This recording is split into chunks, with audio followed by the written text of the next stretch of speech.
Scope of sociology and comparison with other social sciences.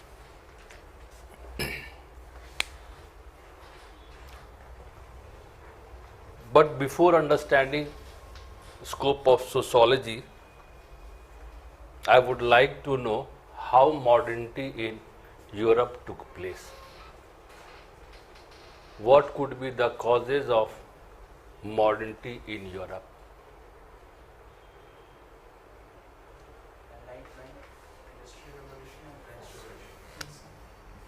These are the three social processes or social events.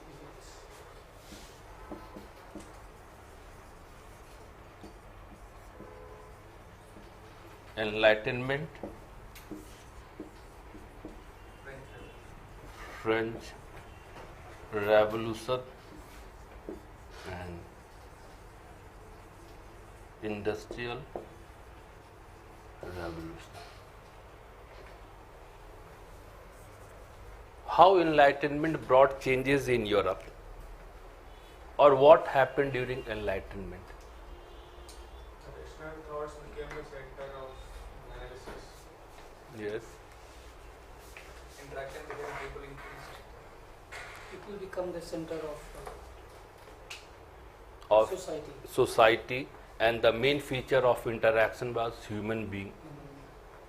And lieu of this, the natural phenomena, divine act or religion went at backyard, isn't it? Yes. Who are the philosophers who influenced the period of Enlightenment? Voltaire, Rousseau. What Rousseau has said? In his book Social Contract, he talked about democratic way of He said that Yeah, he said that the best of the personality of a human being can evolve when the ruler is chosen by them. And what Rousseau had said, what is specific about him? said that all the power should not be concentrated in a single hand. In a single hand, it should be separation. Remember, my friend, at that time it was impossible to think in such a way. Now it is in the same pattern, but at that time he has invested about it. What is okay? What was the change in the society during the Enlightenment? What is the final outcome of Enlightenment? Any change in the society was witnessed? people started thinking in practical and real ways. Right. Mental transformation. And output of French Revolution? Political transformation. Political transformation. Democracy established. Democracy started, and due to political transformation, a transformation in society took place. That transformation is related to property and classes. Earlier it was a state system. Yes, sir. What is state? State is like Caste, no, it's a class. between caste and class. It is between. Caste and class. How? Like How can you? Caste cannot be changed, but class can be changed. Yeah. depending upon the merit. It is a system of stratification of society. All these three are stratification system. Caste is also a type of stratification.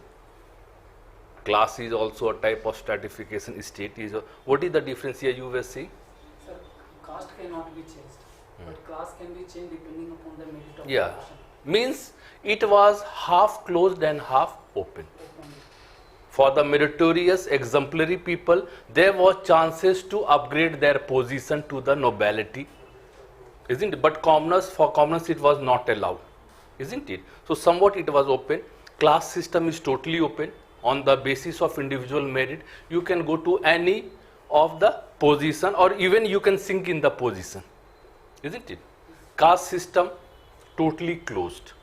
Yes, this was the feature, specific feature, and the changes took place in the class system. Society transformed into class system, as well as transfer of property, isn't it? Industrial Revolution. What was the influence of Industrial Revolution?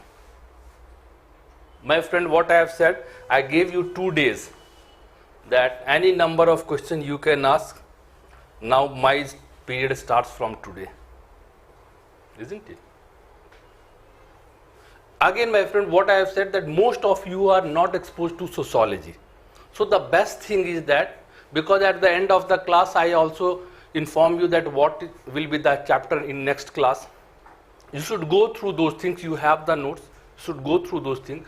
Many of the things you won't be able to understand, but that is not a bad thing. At least you are exposed to those things. When we will be discussing here, many of the things you will feel like lot of clarity is taking place. And then after the class, again you should go through those things. It is compulsory, because in the class test you will have to write about those things. And 2 or 3 or 4 revision, you will find that you are feeling confident about the topic. Okay. Yeah, what happened during the Industrial Revolution? Factory system evolved. Factory system evolved. Mass production and mechanization, and then migration as well.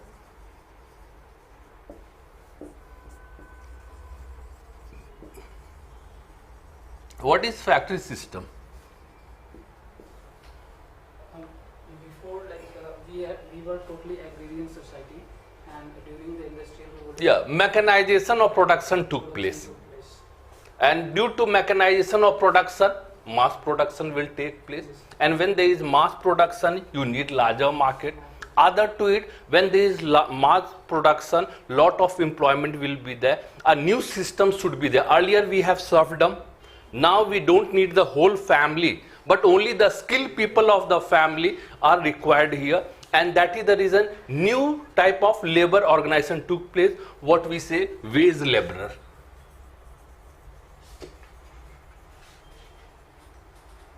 Isn't it?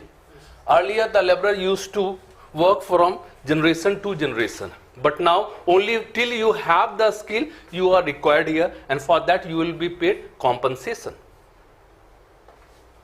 Okay. All these things, 3 things. What was the repercussion of this industrial revolution?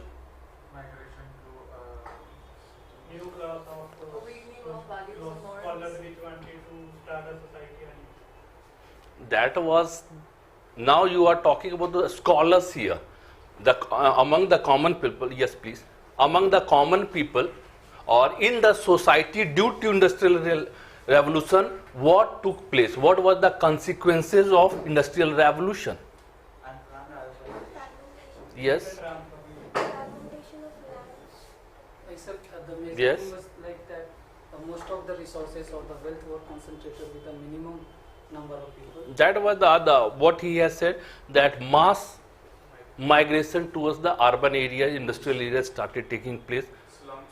Slums developed, norms and values of the society, they were breaking, breach of these things were taking place, and this made the scholars of the time, where we are going, are we moving towards the doomsday?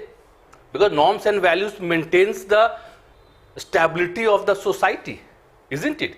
And because of individualism started over there, because you have migrated to a city, you are insecure, so naturally first of all you will try to secure yourself in that particular land, then only you can help the others. It means it is individualism. These are the new traits which started with the industrialization. It is said that when people come to Delhi, they become very much individualist. Why? Break of norms and values. Yeah, break of norms and values. Why it happened? Because be in whatsoever field, you are insecure. You have some purpose in you. Just take an example, you are civil aspirants. You have come to Delhi with a specific goal. And due to a specific goal, you are so much focused that now you don't have much time for your social friends. Isn't it? So somewhere the change in your behavior is taking place, because you are totally target oriented. Target oriented means the time limitation is also limited to you. It is not that 5-year plan.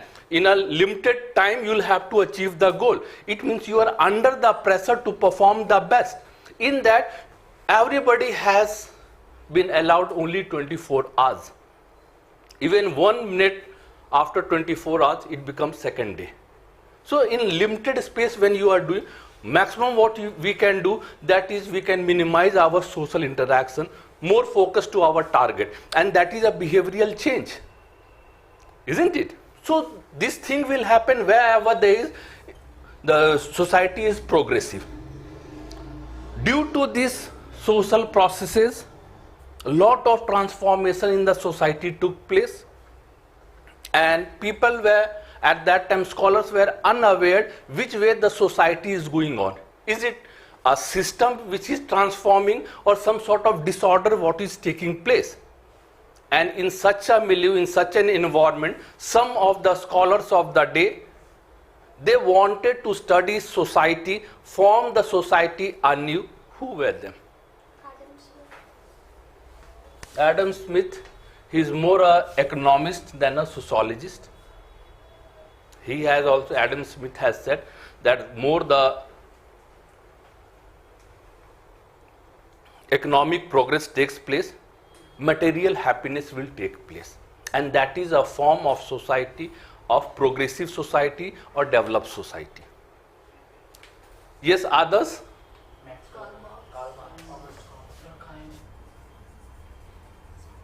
Comte. Yes, somebody said a Spencer.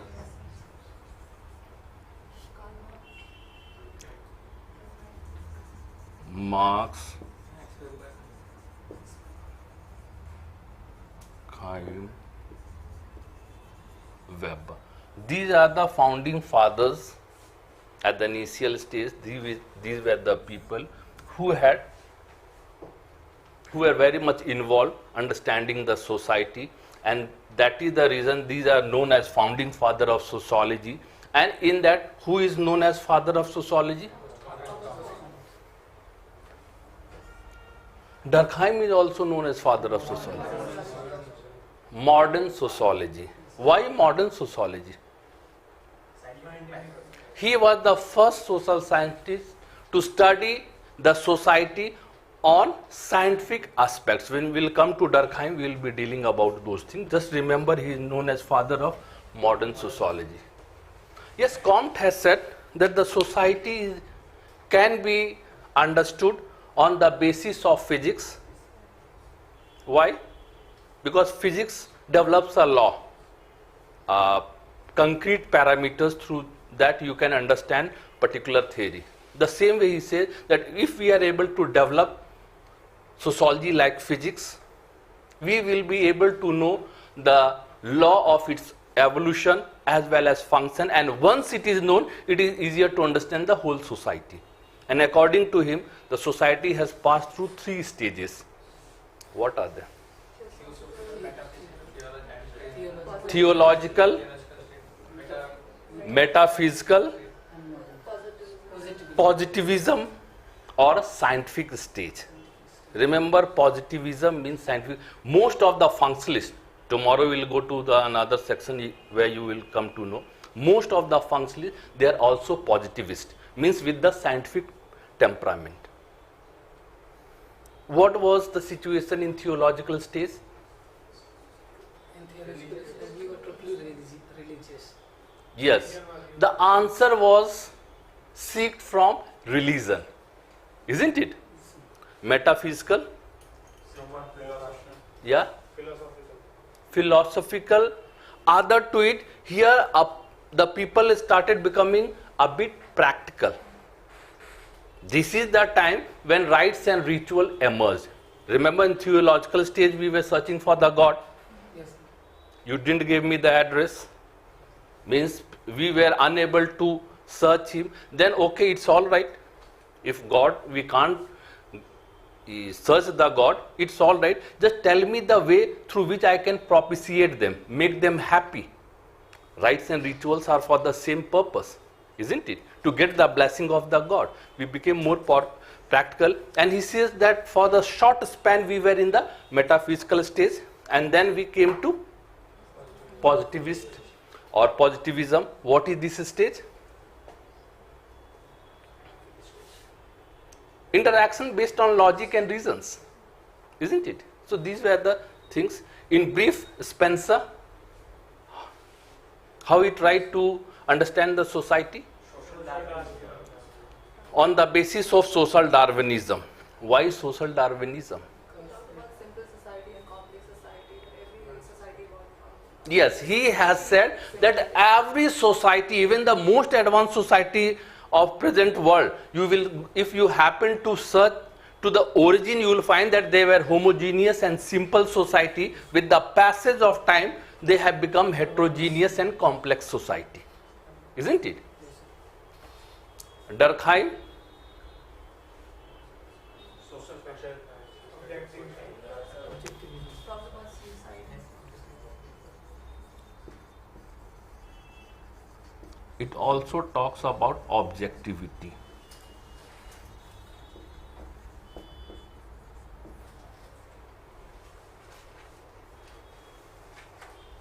What is objectivity?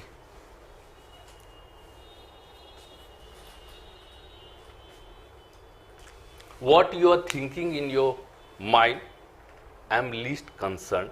Just you all are throwing a smile and happy that you are able to understand. Objectively, I am observing. From external, I am observing. The same thing is about the society. Society is concerned about your activities in your public, how you behave in the public. That is the concern. What you are thinking in your mind is not the concern of the society, isn't it? You may think positive, negative, whatsoever, but your behavior in the society should, as per allowed by the norms and values or rules of the society. And if you are behaving in such pattern, what you are thinking, this is not the concern of the society. What you are doing in private is not the concern of the society, but the public morality or behavior should be adhered. That is objectivity. Through objectivity, we are going through those things. Weber? Behavior can be studied by assigning meaning. Yes? Behavior can be studied through assigning meaning. Yes. He has used a term social action. He is talking just reverse to Durkheim. He is saying maintain objectivity. He says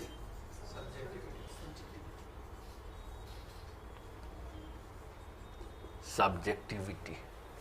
Means he says that objectively we cannot understand the real sense of the action till we subjectively don't enter into the subject matter. Just a symbol doesn't has any meaning till we don't assign a meaning to the symbol. I use the word shaking hands, waving hands. It doesn't has any meaning, or different type of meaning can be assigned to it. So till we don't assign the meaning to it, we won't be able to understand. So he says that subjectively we should try to understand the meaning of the action. Marx? We talked about class division between haves and have-nots. Yeah, he says, And yes. this also comes- Rich and poor. Rich haves and have. But yes, haves and haves not. He says that all sort of transformation in the society takes place due to conflict. And why conflict takes place? Because there is a big gap, that is haves and haves not, rich and poor, and that will automatically take conflict. So there were the pioneers or founding father of sociology, and you know that sociology emerged in those areas first which were thrown the biggest challenge in the society. Okay? And this is also the reason of modernity in Europe. They had faced the largest challenges at that particular time in the last 3 centuries, and now they are the most developed also. Remember, it is a natural phenomena. Whosoever is able to go through the largest challenges, just now you people are preparing for civil services, it is but natural that you will face lot of social, economical challenges, other mental challenges, and those who are able to survive this, survival of the fittest, those who are able to survive it, they will be the most advanced. The same thing is about the West also, isn't it?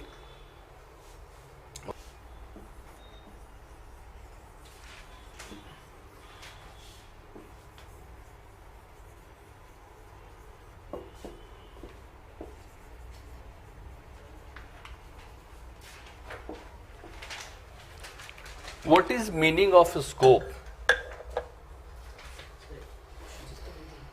Sir, what we can say is, sir, modernity or social change, which one come first, or it is integrated part of the society? Yes. We can't separate social change with modernity, or we can add it.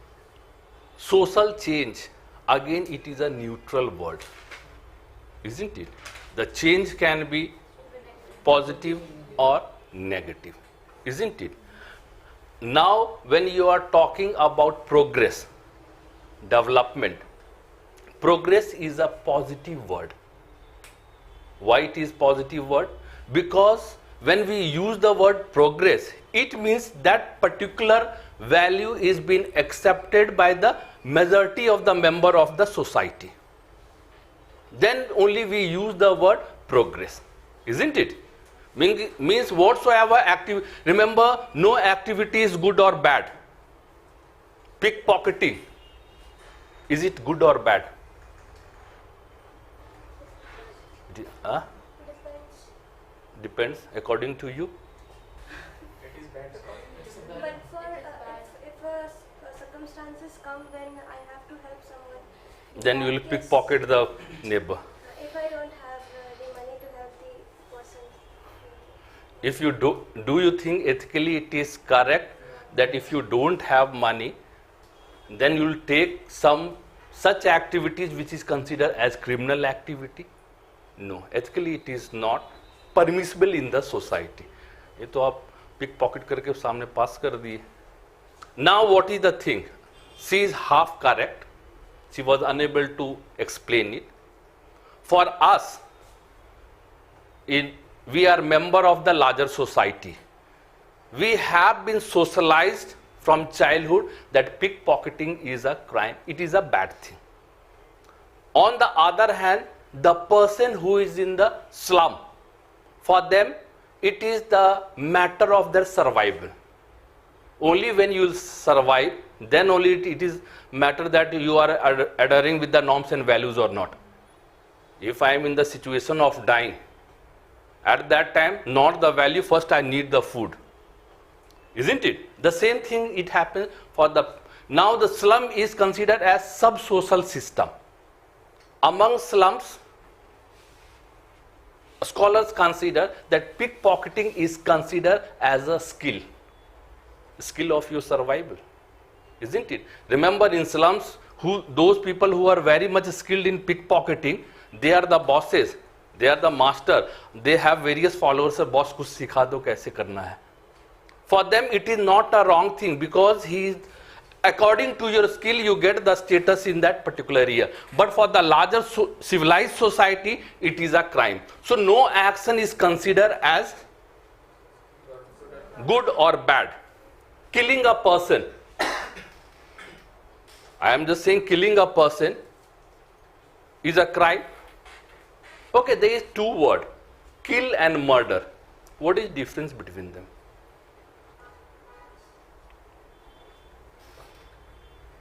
Killing means can be done in self-protection. Murder is done intentionally. Yeah, you are more also correct.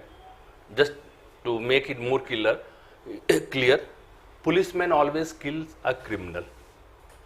But a common man, if kills any other person, it is known as murder. He has also given right definition. In your defense, when you are doing that, that is considered, even in our law, it is considered self-defense is permitted over there. Then it will be killed. But when intentionally you are killing somebody, that will be considered as unlawful or murder. Isn't it? In newspaper always you will find that the policeman has killed, not murdered. If the murder comes, the court will take care of it. Isn't it? What is the scope? Areas of study. Yeah? Areas of study. It defines the parameters.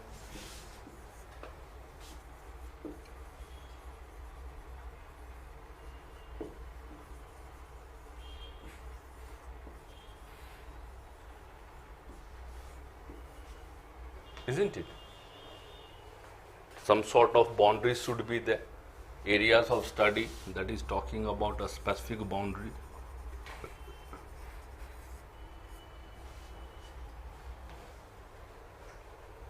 So here we are concerned about the scope of subject, that is sociology.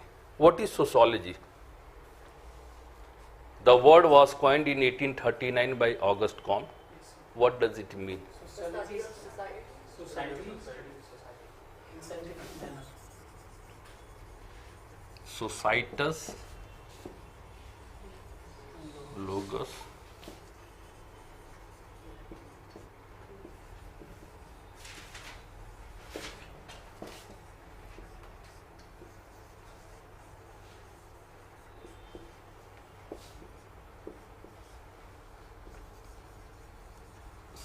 study or science, means science of society is sociology. We study the society scientifically. Now we are claiming ourselves as a science. Science means systematic study, and you can only be systematic when there is a defined boundary or the area in which you need to study. Isn't it? Without the boundary, without the limitation of your study area, you won't be able to study systematically. All social sciences, all sciences has a specific defined areas or boundary you need to study. Physics has a specific boundary, mathematics, all other. The same way, when we are claiming ourselves to be studying society scientifically, so a defined area should be there. Yes, it is correct that sociology also has a defined area, but it is debatable. There are various schools of thinkers, scholars. They want to define sociology, their area, in a specific way, and that's why it has become debatable. Prominently, there are two schools of thoughts who want to determine the scope of the sociology.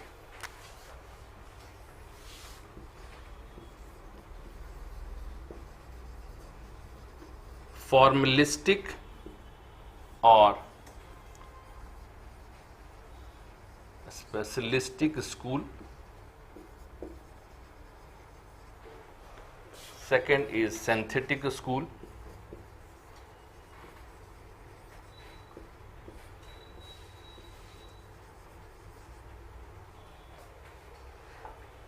Yes, with formalistic school, we have associated scholars are Simmel, Von Weiss, Weerkant, Fernandez, Tonis. Prominently with synthetic school, we have Hobhouse,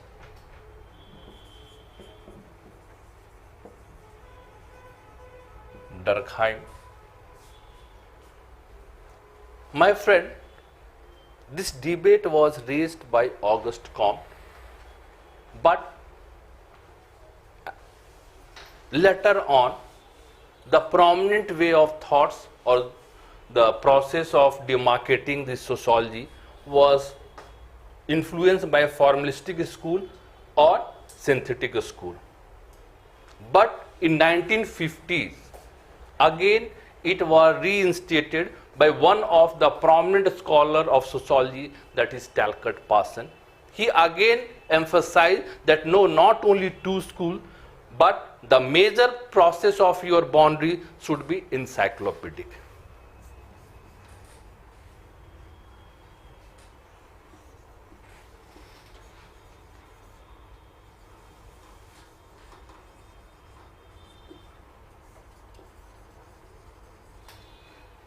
Associated were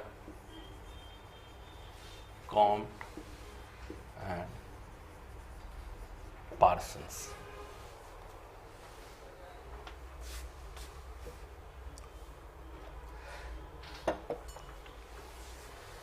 Formalistic. What is the meaning of formal? You are talking about a specialized form, particular thing, isn't it? So the advocates of formalistic or specialist school says that sociology should restrict itself to a particular theme, that is about the forms. Forms and content. What is that? Forms of social relationship of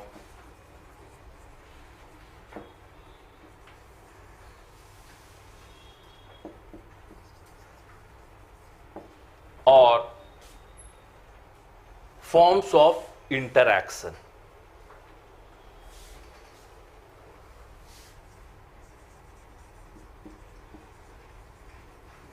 Yes, Simmel was the main exponent of this formalistic school. He said that we should confine ourselves to the forms of social or relationship or the forms of interaction. He said that actually in our society there are variety of forms of interaction. And so it is for the sociology to find out those forms of interaction, define those forms of interaction, classify them, analyze them, and give an outline. Just take an example. Cooperation, competition, subordination, superordination, various forms are there. What is cooperation? Cooperate me. Having a common thought, having a common. They can be, it is the duty of the sociologist to form the various forms of cooperation and the content into it. Just take an example, this is building.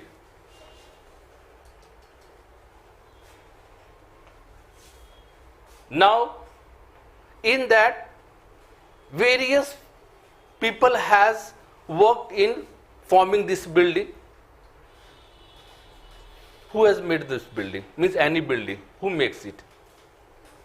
Yeah? Builders. But builders employ somebody. Yeah? Workers. Yes, workers means carpenter will do one of the things, masoner will do another things, electrician will be doing another thing, and all are performing their work. Then only holistically the format or the form of the building will take place.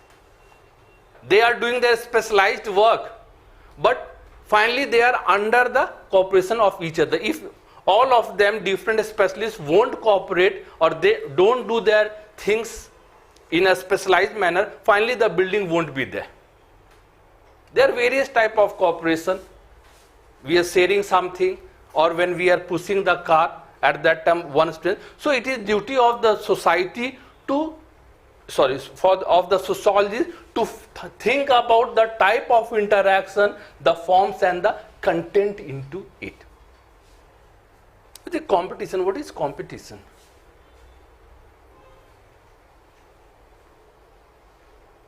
You are preparing for competition.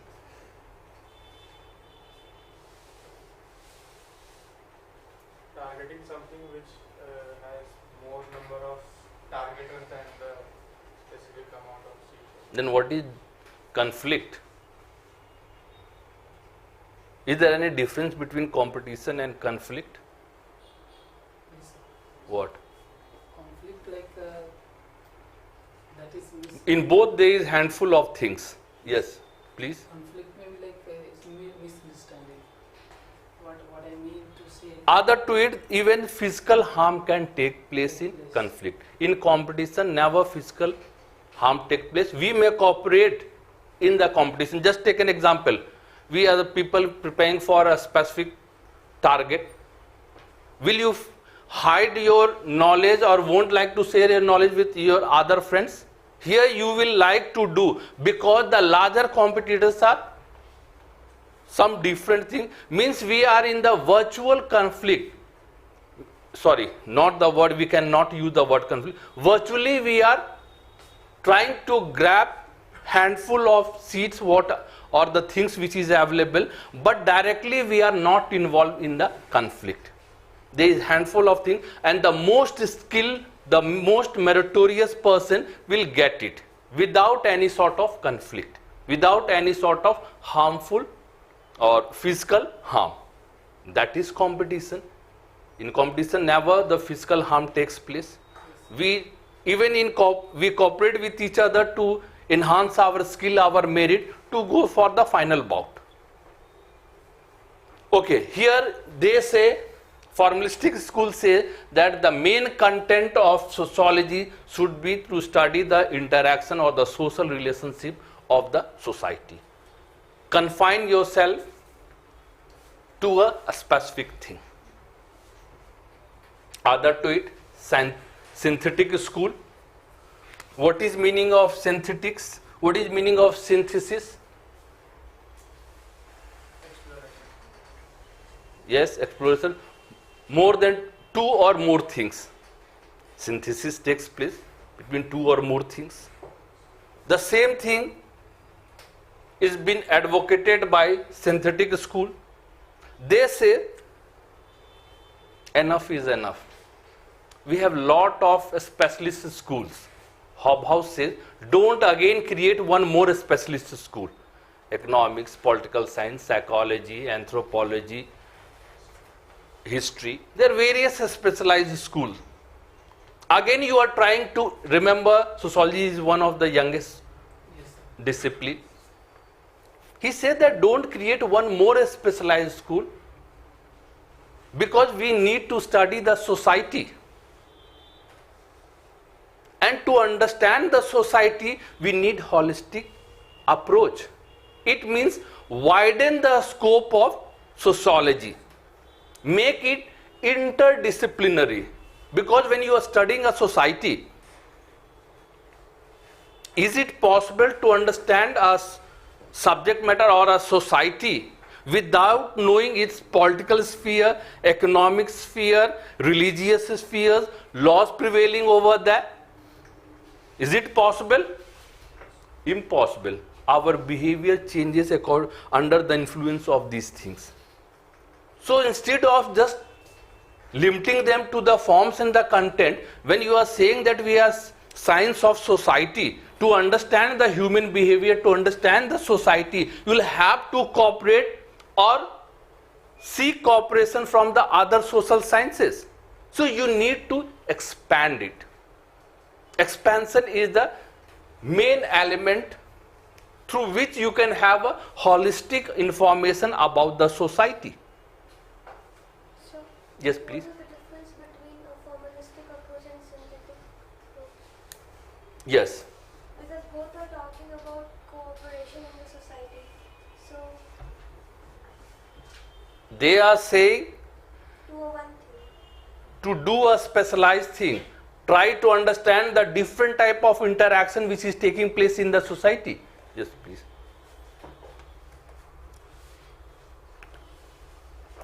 Different type of interaction which is taking place, and that for that I just gave you an example about cooperation, competition, coordination, subordination and other things.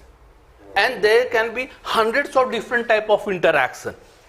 Isn't it? The form can be hundreds of different types. And now this is the duty of the sociologist to get specialized and know that what are the different type of interaction in the society. Means you are limiting its boundary.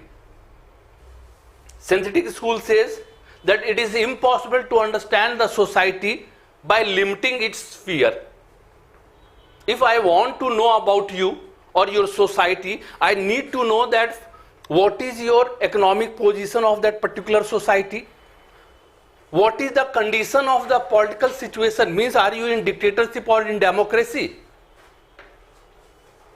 Your mental behavior or your group behavior will also be influenced by it. What type of religious interaction is existing in that particular society? What is the type of laws existing over there? Isn't it?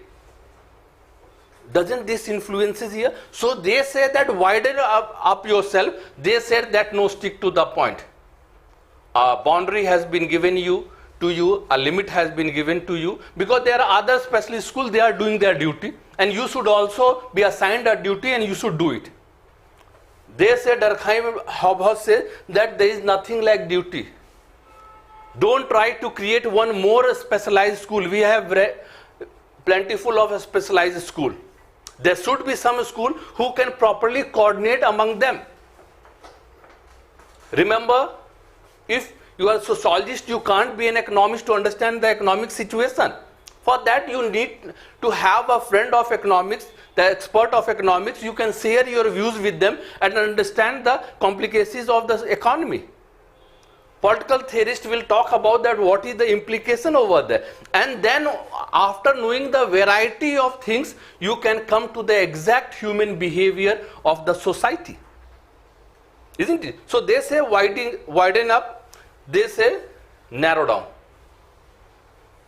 Yes, my friend.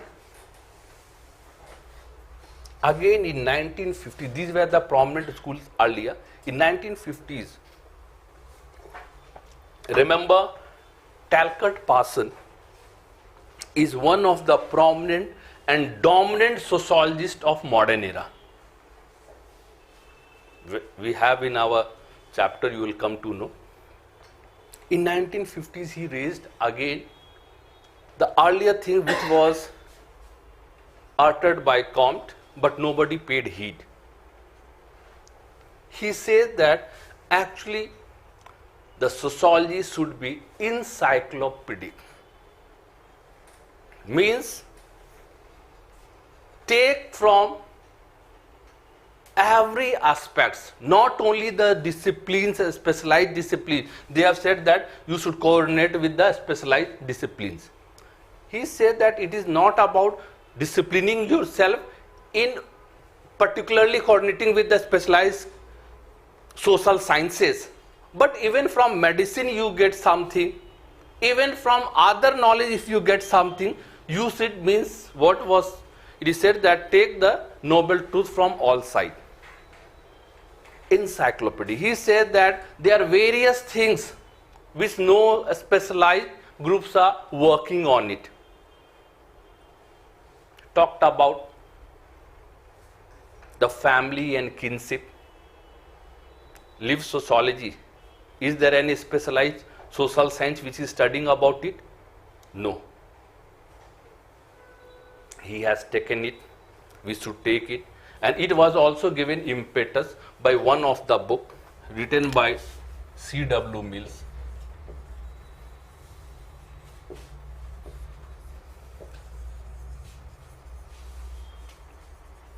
Sociological imagination.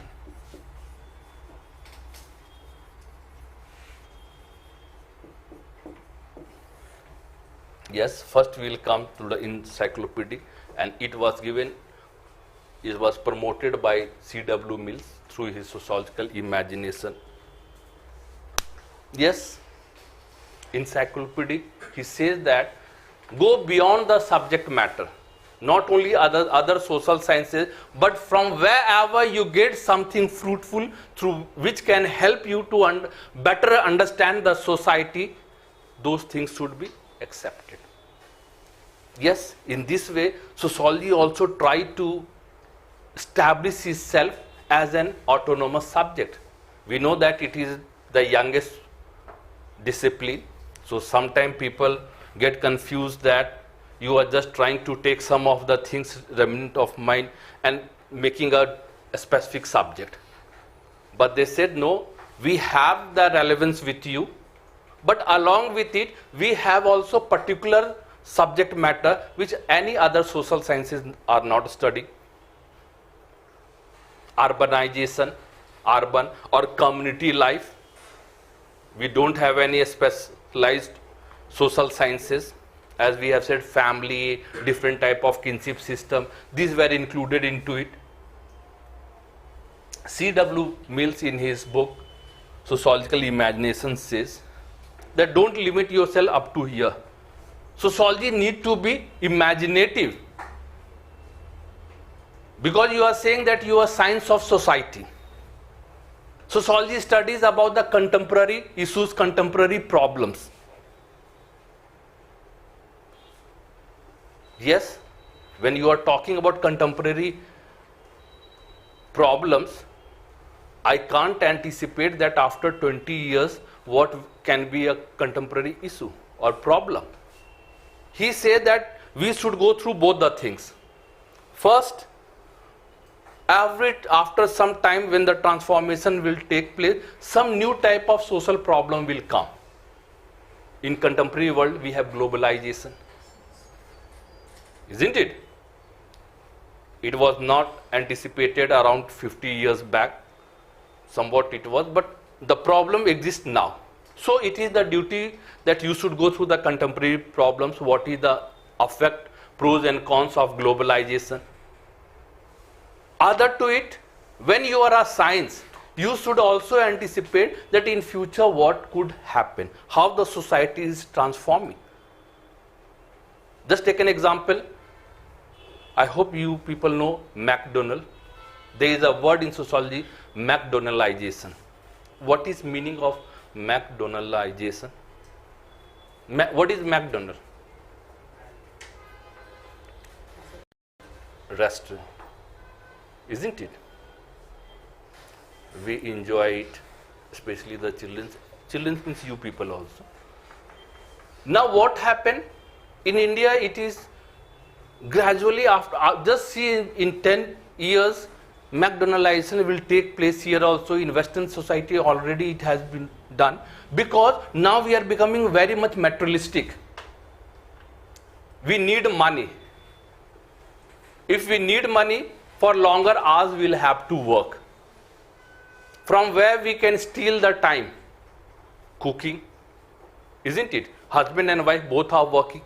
So the best way that approach the restaurant, within a fraction of minute you can do it, or it will be in break time you can have your lunch or whatsoever. Means you don't have to waste time. Instead of wasting time, we can earn something. Invest, it has happened. This process is known as McDonaldization. Means we are becoming very much mechanical. Wherever we can save our time, we try to save it. Isn't it? This is a futuristic view. Because you are a social scientist, you should develop such type of imagination about the society itself. Yes, my friend. So we have two prominent schools. But along with it, if you are writing about the scope of subject matter, never miss this dynamic aspect of encyclopedic school. Modern development it is, which has been endorsed by Talcott Parson recently. So it is the encyclopedic school. What we come to the conclusion? Again the same thing. Lot of development has taken place in the study of sociology. But more or so, we are unable to establish a concrete boundary or objective boundary in sociology, and it won't be practical to give a boundary to sociology.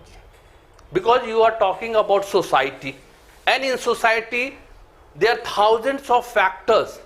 If anyone is manipulated, it can affect the society, their behavior. Isn't it?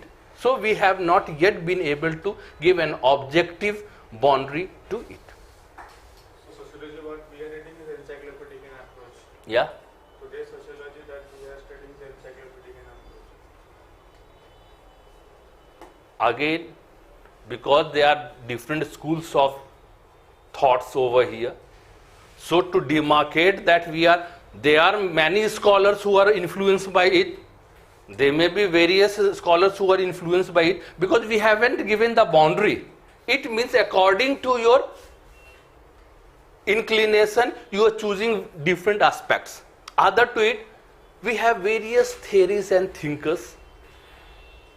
According to, we need some of the functionalists, some are interactionist, some are Marxist. Different schools of thoughts are there. So in just one line we can't say that contemporary society we are going through it. It is a matter of discussion. Other to it, they are very much interrelated, isn't it? So this we have talked about the scope of subject matter, that how different schools are giving their own opinion about the scope of subject matter. We cannot conclude that contemporary we are going through it. All of them are giving their opinion. So lastly we can conclude that yet we have not got a concrete objective form of definition of scope of subject matter, that is subject of sociology. Now when you are saying that not objective, it means the scholar or the person whom you are saying, you need to explain them that all these things are working simultaneously. Okay? Gradually it is becoming like synthetic is like a superset to this one, and encyclopedia will be superset to the both of the previous things. So No, see again there can be various subject matters. In that subject matter you will find that this formalistic school is able to explain it much better than the other. They can be, because there are thousands of various topics, and accordingly you will have to go. This is more explanatory or more rational about the contemporary society, but not only contemporary. When you are studying about the kinship relationship, at that time you will have to go through the theoretical traditional way. So there are various different aspects. So in final, you need to say that yet we are unable to fix, or we don't have a fixed boundary for it. It is a process of evolution. Youngest discipline, and if it is in a process, it is a good thing, because completion means once it is complete means a boundary has been demarcated, isn't it? Yes, anything else?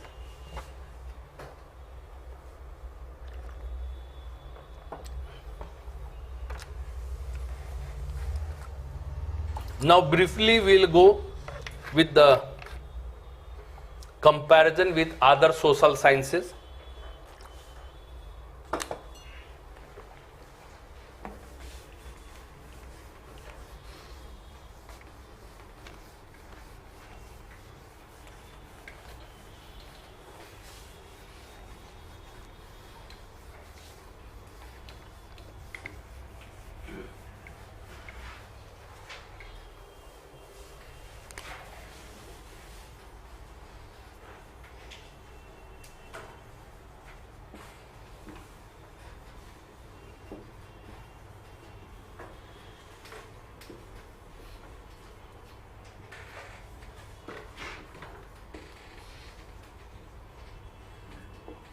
In this we will be comparing with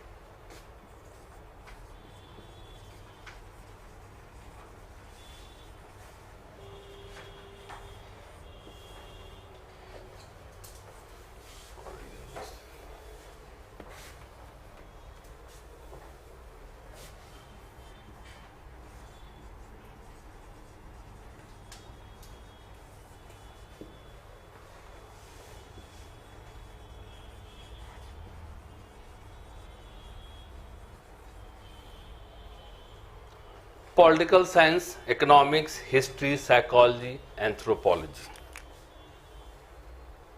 Comparison with other social sciences. Now here we will be seeing that what is the status or why it is necessary to coordinate with other social sciences. Means here it could be sociology and political sciences comparison. Already we have discussed that sociology studies about the society. scientific explanation of the society. How can we understand society the best? When you have the knowledge of its law existing in the society, the type of religion existing in the society, the type of political condition in the society, various values, ideas, economic status of the society, then you can have a better understanding of that particular society, isn't it? And these are the specialist disciplines which can help you to understand those things, isn't it? So it is very necessary for a sociologist to understand the other different to understand different aspects of the society, or to seek help from the specialists. You cannot be economist or historian because you are a sociologist, but you can take help from them to understand, to make clarity about the concept. What is political science? What does political science deal with? Deal with the political system. Yes.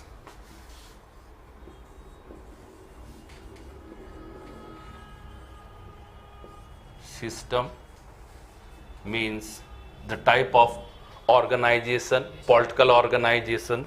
System means Political parties, their members. political organization, type of governance.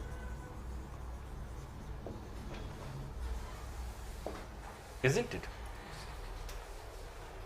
Means political science is specialized in studying the political organization or the political system and the type of governance. And remember, the type of governance is also influenced by the type of existing social process. Democracy. What is meaning of democracy? Yes?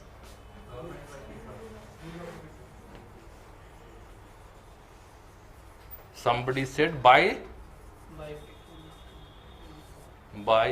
people, for people and of the people. Isn't it? Correct? At least Indian democracy is this.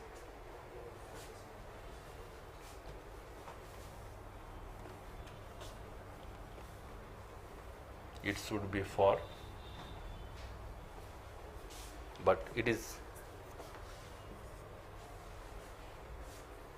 I said Indian democracy, some of you give me the consent.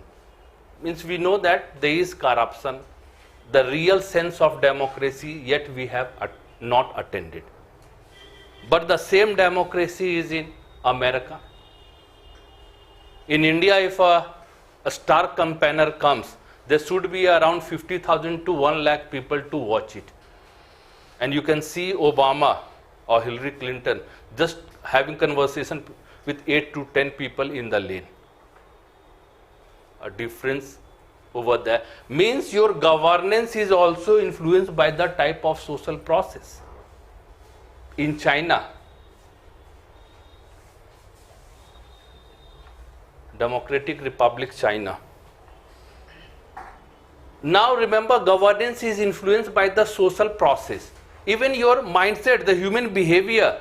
In India, what happened whenever a new project is to get established? What happened before that? Murdabad, Murdabad. Lot of agitation or movement takes place. We are not well. Remember, manufacturing unit is a necessary element for our development. But due to petty politics or ABCD whatsoever, even our people feel free to get involved in the agitation. Why China is hub of manufacture? Can they go to strike? It is very tough for them to go on strike. And here, on our whim, we can make an association. Some of our friends have decided and will go on strike. will force others to go in the strike. The governance is influenced by the social process, isn't it? Due to the type of, means the governance will always be influenced with the type of social behavior existing among the people. Yes, Anthony Giddens, one of the prominent modern sociologists, he says that actually if you are teaching somebody political science and the student of political science doesn't has the basic knowledge of sociology, it is just like you are teaching somebody thermodynamics or astrology without the basic knowledge of Newton's law of motion.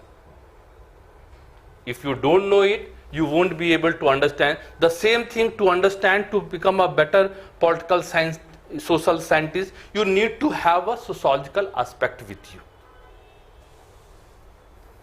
Yes, nowadays at many levels they are very much converging. There are some theoretical aspects which are different, but there is also conversion. We are studying about the society. The political scientist studies about the political situation, but along with it nowadays they are also focusing to the social welfare of the society. When we have welfare programs, political decision takes place, but the social scientists also want to know that due to that particular government act or action, what are the benefits going to the masses. That is more also the field of sociology, isn't it? So, in spite of some differences, we are also seeing that in modern time, lot of convergence is taking place. Yes, but the distinction will remain because political science is an specialist subject. They confine themselves, mostly try to confine themselves to the political organization or the governance. It is itself a lengthy subject. The type of governance, the rules and other implications, acts are involved there.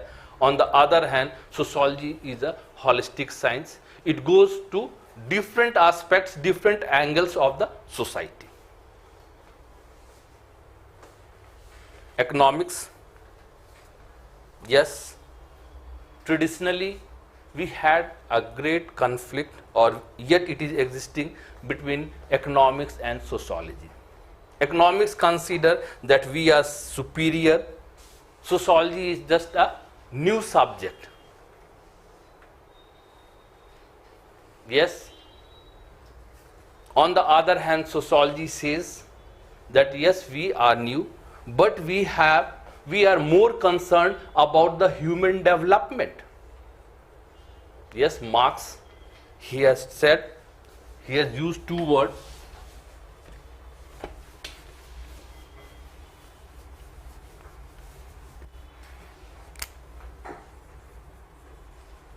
Superstructure and infrastructure, or this is also known as substructure.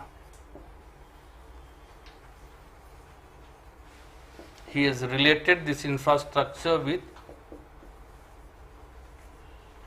economics and superstructure.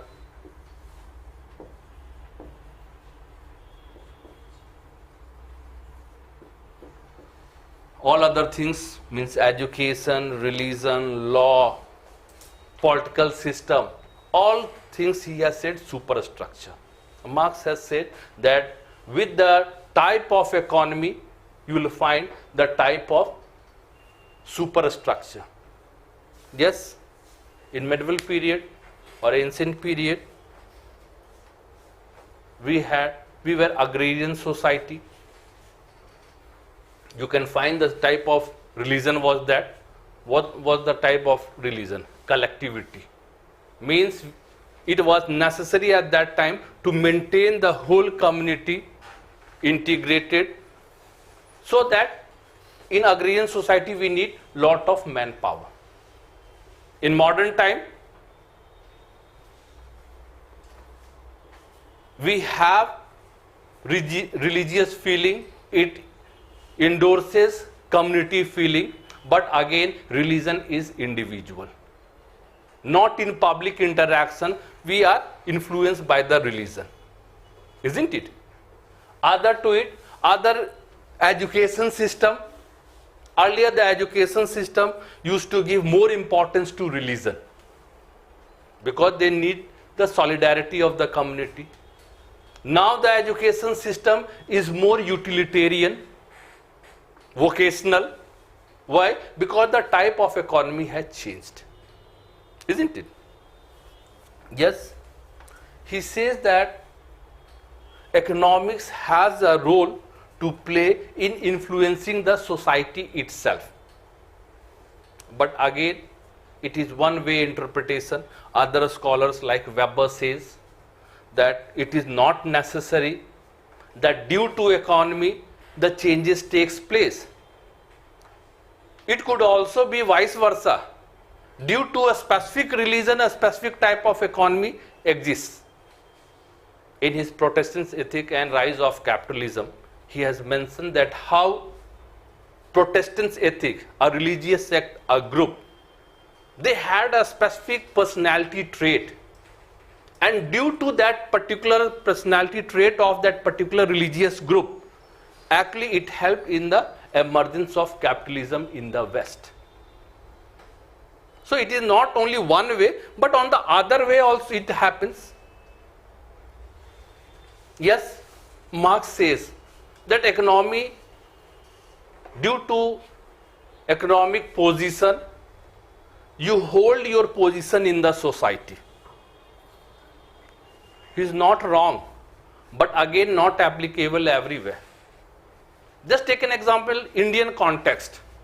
India had a caste system, has a caste system. Brahmin, Kshatriya, Vaishya, Shudra. What were the specific occupation assigned to them? The Brahmins, teaching and preaching. Kshatriya, defending the society. Vaishya, trade and commerce. What I wanted to say you means they were assigned the work of trade and commerce. They were wealthy people, but did they had the top position in the hierarchy? So not only the economic consideration can be considered, that it gives you the status in the society. There are various aspects. We need to go through those things. Yes, Barbara Cotton in England, she did a study about the labors, and she found over there that it is not only one aspect, skill and merit will lead you to economic benefit. This is not the way. Even your race or gender can affect those things. Isn't it? We have in West apartheid, black and white. Whites are given more importance than the black, although you may have better skill. The same thing, gender inequality. Okay, tell me one thing. In a society, two people, girl and boy, both are engineer, equal skill, who has better opportunity of getting a job? In India. Any part of the world. You are obsessed that in India there is lot of gender inequality. More also the same exists in the Western world also. Who has the better opportunity of getting job? Both are having same skill. Remember, 99% of our society is patriarchal society. Yes. Other to it, some of the society which are matriarchal. Actually, archal means authority. Matri means mother authority. But there also you will find that economic resources are being taken care by the males. Means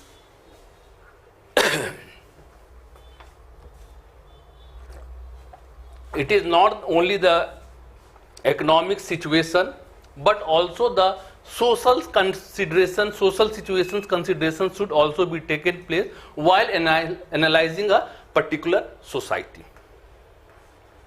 Yes, in spite of differences, now lot of convergence is taking place even in economics.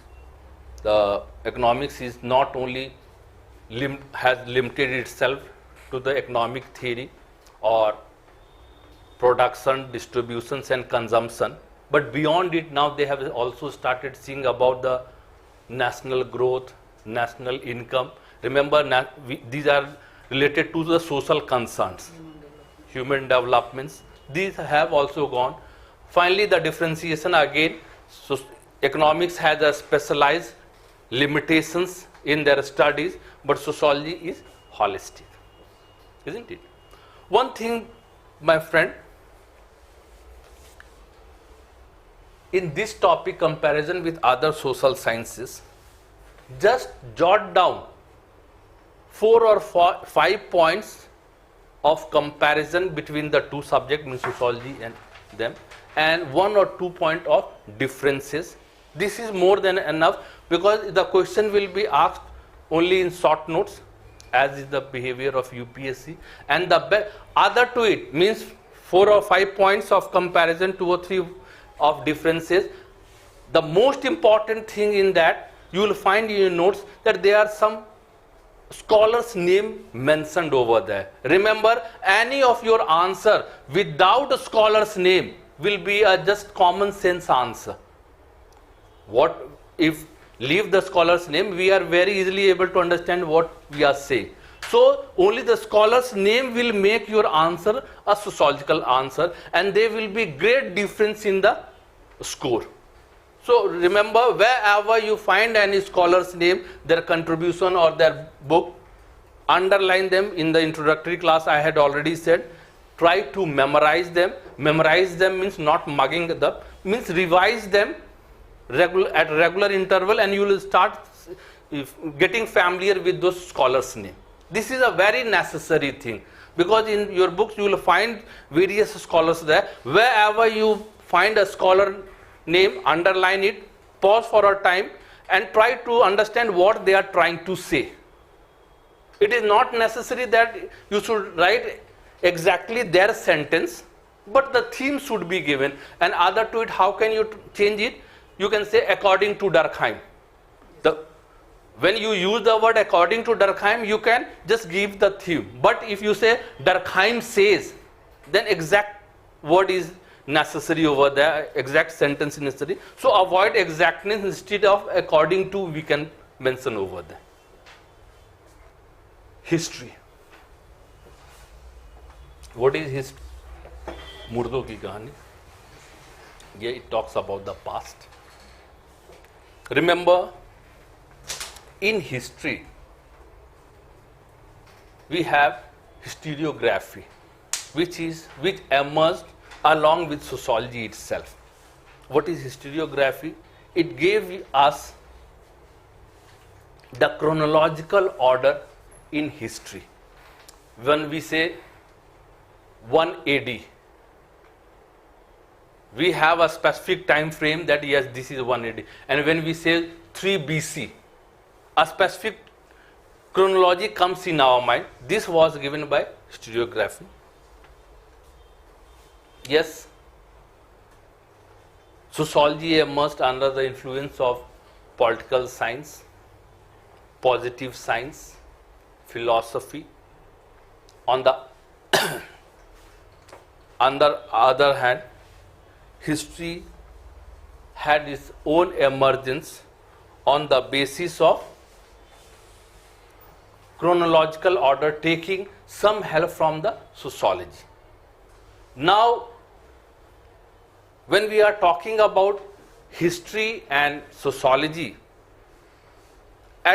although they appear to be in difference, but many a time they need to take help from each other to clarify their subject matter. Just take an example. If a historian is studying a history, without knowing the social aspect or social condition of that particular society, they won't be able to give justice to the interpretation. Means for that they will have to take help of sociology to understand the social conditions of the society. On the other hand, sociology has also been enriched by historiography or history, because history has given different ages. That different ages talks about different type of society. Isn't it? Primitive society, Asiatic society, modern society, there are various society which is been given, the idea is given by the history, and now the sociology is getting the subject matter on which it works. Other to it, Radcliffe Brown, in a very simple way, has given a very good differentiation or the subject matter of history and sociology.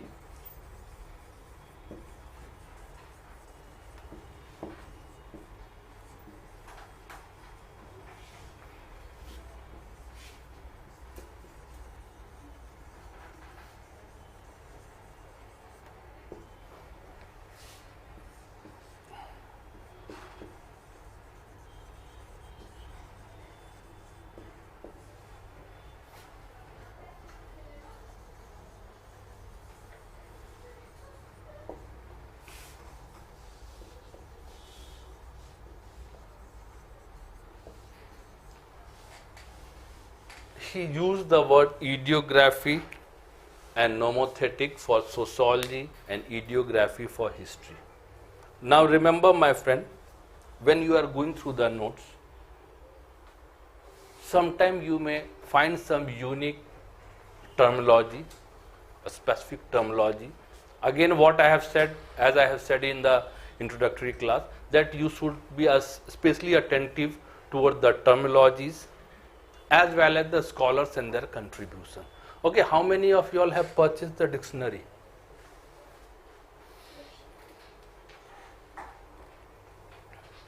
Okay, don't worry, others will also buy, because I have a bad habit of asking it repeatedly, and I know that you have a limit of your boldness not to buy it. शर्म से कभी न कभी तो खरीद ही लेंगे. It is very necessary. What I have said, that in the class I am available here to dispel your confusion, but this is not a practical way of preparation. When you are studying, if that time you are stuck with the terminology, immediately you can go to the solution, isn't it? It is a very after 6 months you won't have any utility of the dictionary, but this 6 months it is very important. Okay. He had talked about, yes my friend, once the question came directly in UPSC to about just they have said ideography and nomothetic, short notes. Many of the students, they were taken as surprised that it has been asked from out of syllabus or something, because what happened, that most of the students, when they are going through the notes, sometimes they are in hurry to just understand what is the main theme. Yes, it is very necessary, first step to understand the main theme, but the second step is that in that theme what are the important components, and those things should be memorized, because it is just a terminology. Means who was able to understand the meaning of ideography and nomothetic, they were very comfortable in writing, because it was asked to compare between history and sociology. Radcliffe Brown has used it specifically about ideography and nomothetic, that he said nomothetic is sociology and ideography is history. Now what is that? Sociology, he says that sociology studies about generalization. On the other hand, history studies the unique events. Isn't it?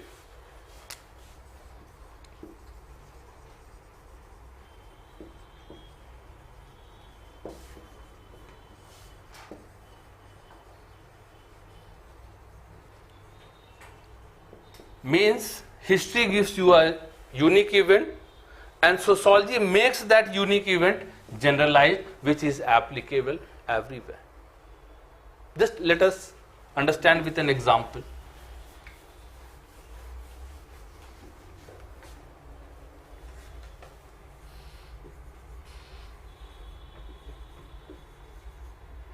World War One or two whatsoever, because here we are talking about the war.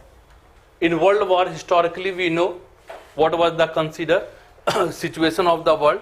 We were divided into various axis power, isn't it? Means grouping in the axis power was taking place. Other to it, in that specific groups also people were, means the countries were apprehensive about the loyalty of each other country. First, the group is been divided into various axis power, and the group which has been made, they also suspect each other's integrity. And in that we know that just it got ignited with the killing of Bosnia's Duke of means he was in the visit of Bosnia. At that time he was killed. Means simply I am sociologically trying to say it. Historically you should correct it. Means with the killing, the war was ignited. My friend, this is the historical condition. But in fact, sociology will say that in a society, when there is lot of rivalry, group is bound to take place, and if in a group people doesn't have trust on each other, it means it is bound to bring some sort of conflict in the society. Remember, any war, if you go, you will find that the social condition was something like such. Means where just some suspense is being created or rumor has been created, and because you are suspecting me, under the influence of the rumor, you will try to retaliate it. And once you have retaliated, some sort of war is to take, or conflict will take place in the society. Means sociology wants to give the generalization, or another way, 1917th revolution, Russian Revolution. In Russian Revolution, what was the condition?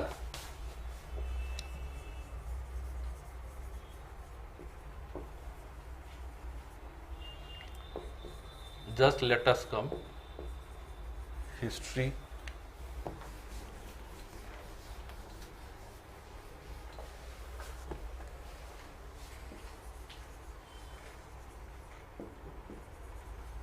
Sociology means generalization, unique event.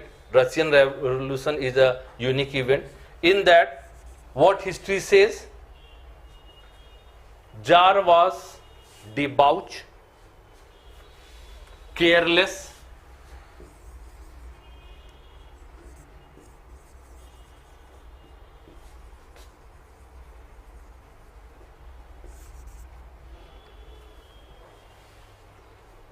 it is said that Queen was also under the influence of a priest. Historical things are there. On the other hand, what was the societal condition of Russia at that time?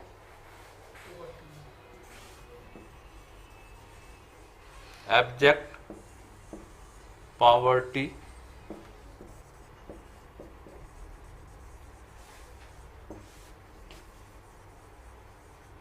feminist stuff since various years. Already have said that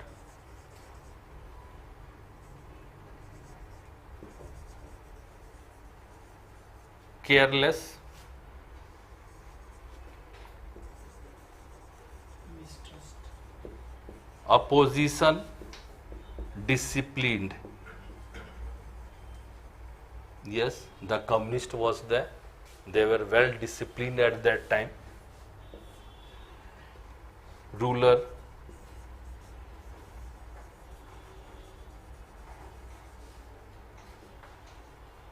indiscipline. Remember, go to any sort of revolution, you will find some of these traits in those particular revolutions. What it says means, here we have given a historical unique condition that due to such thing the revolution has taken place. But sociology will give its generalization that what was the condition which forced the people to revolt against the ruler. This is whether when we are in abject distress, we are struggling for our survival. At that time I will try to get out of the pain, and for that we can go to any extra mile. That the revolution, and easily other to it the opposition is well disciplined. It means now we have hope in them.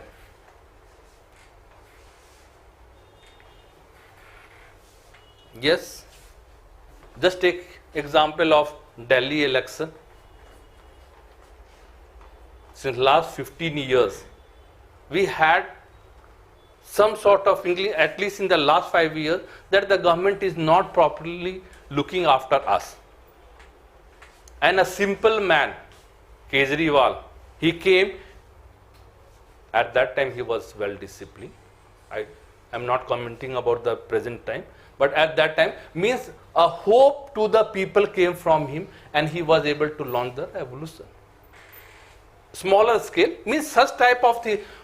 I just wanted to say the correlation with the history and sociology, that history gives you the unique event, and sociology takes extra pain to explain that unique event, that how if such a condition takes place, such and such situation will be there. And it is not only about Russian revolution, go to any sort of revolution or any type of environment, if such type of environment is there, then such and such thing is bound to take place. That is they are giving you a formula to understand. So this is also a correlation with the history. Both of them are interdependent with each other. Psychology. Yes, sociology study about the social system, and psychology, individual, that is the mental status, isn't it? Although it has been said, to understand the mental state, to understand society better, it is necessary for us to understand the individual status also. As Weber has talked about in social action, that subjectivity is necessary to understand the larger society. Contrary to it, Durkheim says that actually we have hundreds and thousands of people in the society, and for sociology or for a scholar it is impossible to understand them. Other to it, we may be crores of people, but remember our action is not haphazard or on our own will. We are associated with the larger norms and values, normative pattern of the society. If everybody start doing whatever they wish, a total chaos will come into the society. So even in our day-to-day life, even unconsciously, we are following the norms and values or normative pattern of the society itself. That is the reason we are well organized. So it is more also the concern that it should be objectively, we should restrain, or we should be concerned about the action of the individually, not personal. Yes, although it has been considered that in many cases, if sociology takes the individual understanding, means the mindset of the person or the group, they will be better able to understand the society. Conflicting views are there, because the moment we say society, a larger group comes. In larger group we can't study the mindset of the person. So here objectivity should be maintained, but some individual cases, small groups, small tribal people we can try to understand to enrich our knowledge of sociology. But in larger group, it is not applicable. Okay? So the basic difference, one studies about the mental system, another about the social system in the society. But yes, psychological status can help in many cases to enrich the knowledge of the sociologists. Anthropology, what is this? Study of humans. Yes, primitive society. Actually, both of them emerged together. One already I have said that from philosophy, political science and scientific disciplines, and anthropology from biology. Initial way, their tools, concepts were also very much similar, but later on they became very much divergent, because sociology studies about the contemporary society and anthropology started focusing to the primitive society. Yes, my friend, early stage we had two renowned scholars, Malinowski and Radcliffe Brown. You people are lucky that now they are not in your syllabus. Okay.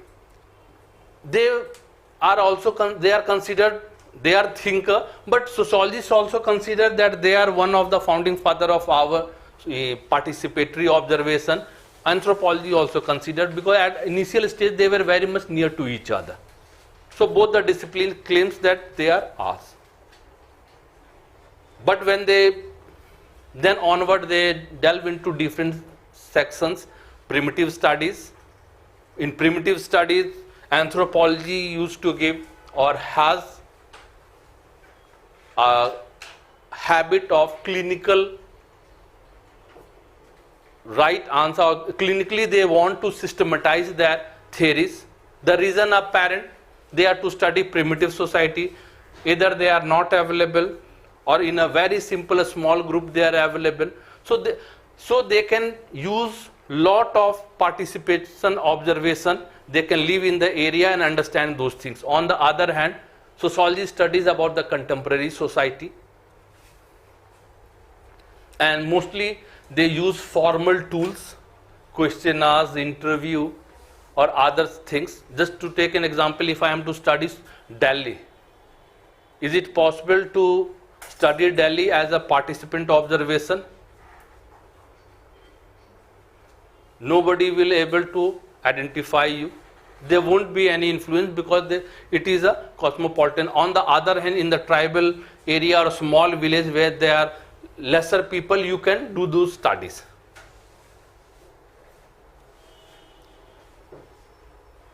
Now, in present time, again it has been observed that anthropology and sociology are again becoming convergent.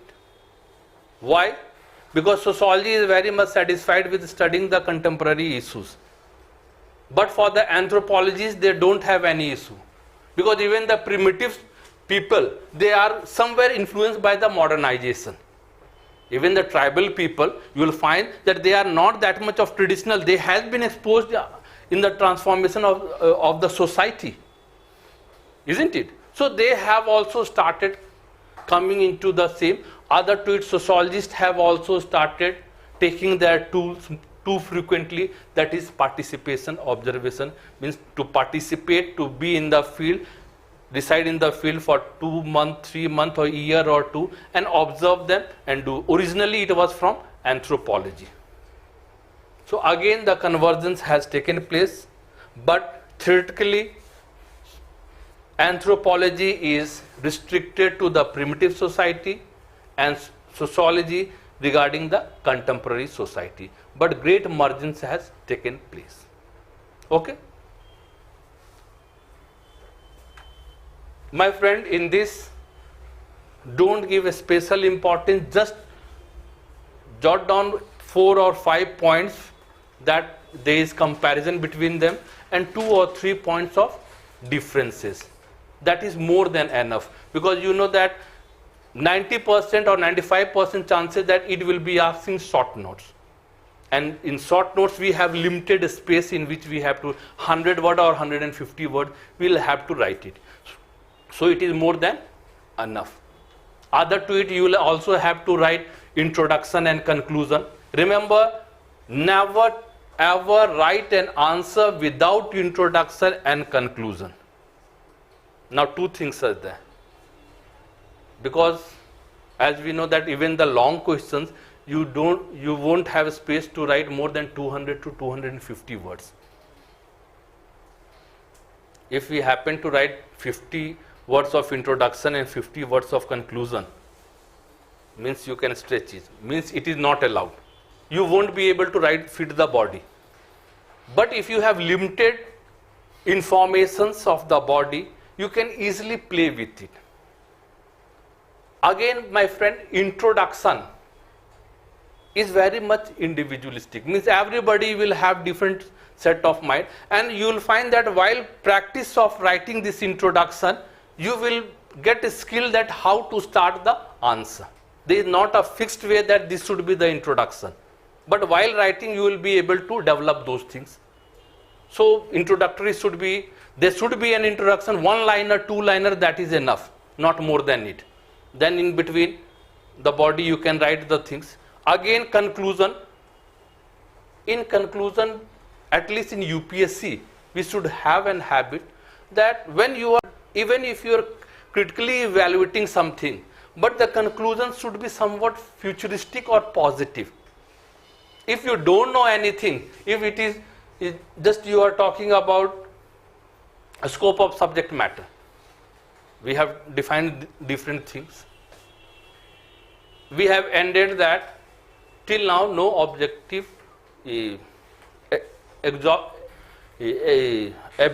objective boundary has been fixed.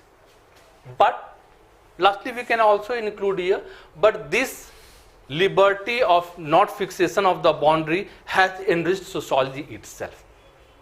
A positive tense is going here, not in negativity, because it has not been fixed, so yet it is debatable. Instead of that, because in bureaucracy when we are doing, this also talks about your mindset, that how you take the problem. Are you a problem creator or you want to give it solutions? The slight sentence gives the mindset of the person. Okay? Okay, last, let me complete it.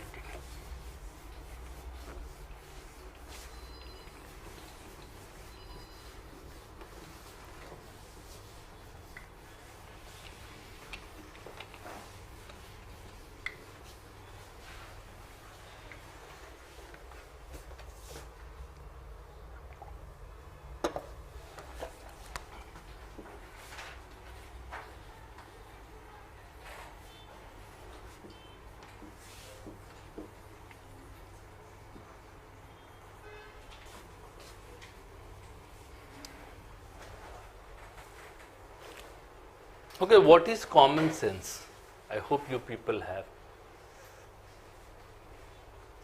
What is common sense? It's general observation and set of thinking, which cannot be asked. Yes.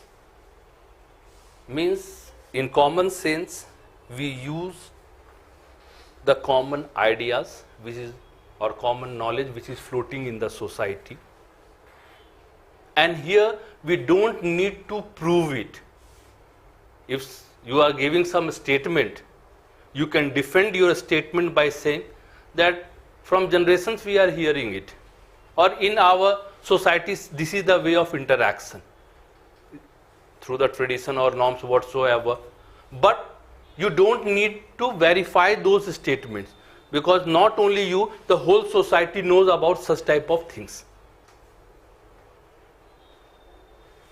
Means the moment you say common sense, the common sense gives you a respectable defense that you don't need to prove it. How you came to know? Just is common sense. Common sense means the knowledge is floating in the society, and from where there you have gathered it, and it don't need to be proved. Contrary to it, sociology,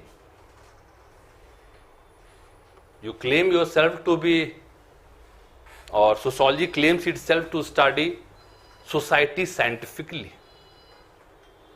It means whatsoever sociology says, they need to prove it.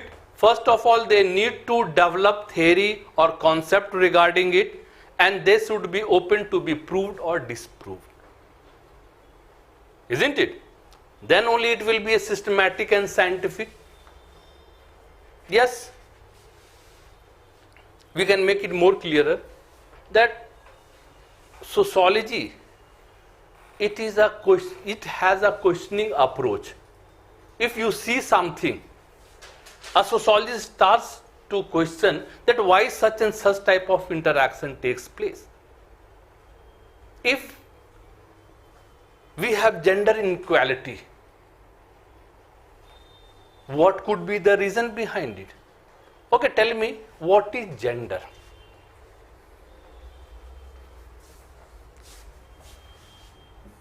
As I said, think gender, sex and gender, both are synonymous, isn't it? Sometimes we use the word sex, sometimes we use the word gender. Is it synonymous? No. As a sociologist, prove it. Means as a common sense.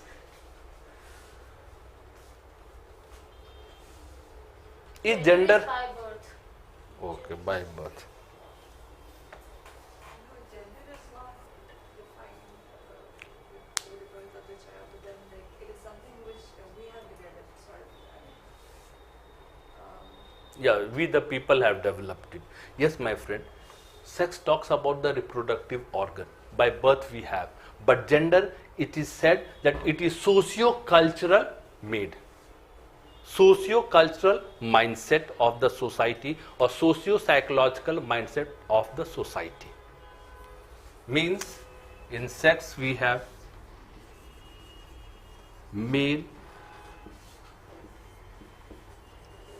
female. On the other hand, we have man and woman. So what about third gender? Yeah, again it has been debatable. Here we shouldn't bring here because that is the concern of the society. They should also, being a human being, they also have the equal right. On that, all the peoples are working on those things. But the major thing, because they are a handful of people, as a human being, they should have the right. But the major problem is this gender inequality, isn't it? Man and woman. Gender is a socio-psychological mindset, socio-cultural mindset. What does it mean? Socio means society, culture means the culture expectation, and it is also socio-psychological mindset. The culture sets your psychology through the process of socialization, isn't it? Just take an example.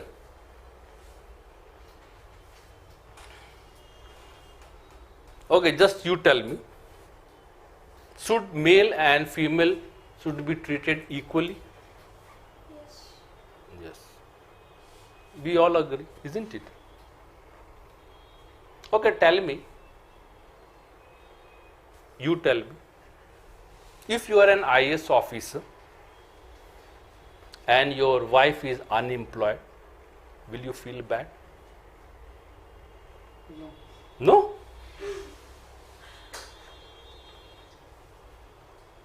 If you are an IAS officer and husband is unemployed, although it is hypothetical, if your husband is unemployed, will you feel bad? So it According to the society, say me, will matter. yeah, it matters.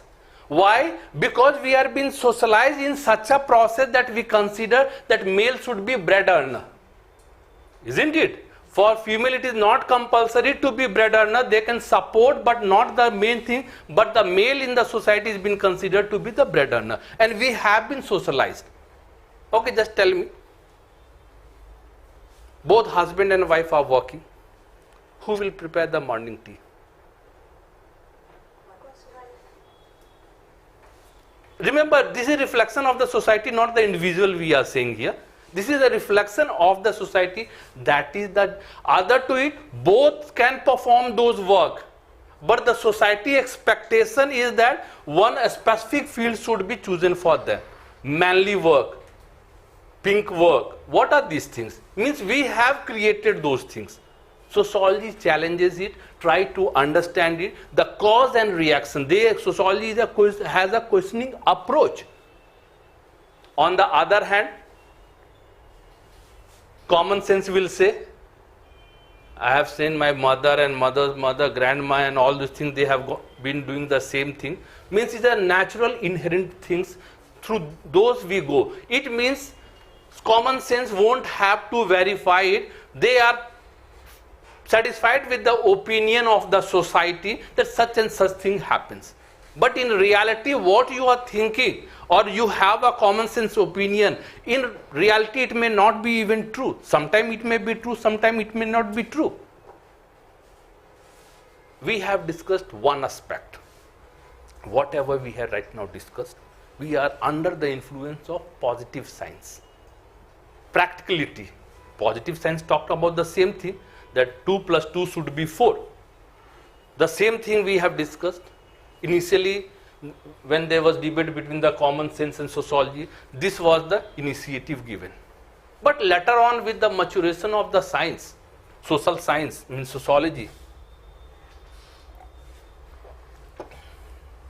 various other schools also started influencing, and they started saying that don't be too much conservative in your approach.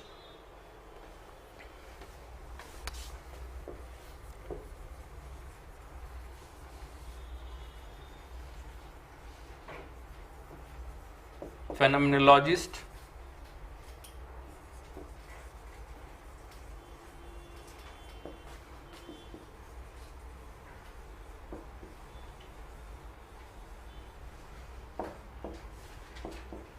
yes, phenomenologist